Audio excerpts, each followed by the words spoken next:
Tütün içen meclise girmeyin. O başından kestir onu. Tütün içilen meclise illa şeytan gelir.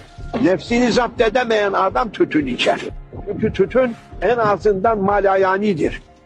Malayani dediğimiz faydasız bir iştir. Faydasız işten kendisini men edemeyen adam demek ki nefsine mahkumdur. O mecliste durma. Tütün içilen meclisi gördün mü? O meclisten kaç. Orada sana bir şey yok. Zaten efendim o tütünün dumanını teneffüs etmede insanın vücudu zarar bulur. Yazda kışta kapalı yerde oturup birbirini görmez onlar tütün içerekten. O meclise feyiz yoktur. Melaike de gelmez, şeytan gelir o meclise. Bak ama insan sohbete muhtaçtır. Dinlemeye muhtaçtır. Dinleyecektir. Nasıl yemek yemeye ihtiyacımız var. Ruhani gıdamız sohbet ve nasihat. Bir kimsenin meclisine devam etmen lazımdır.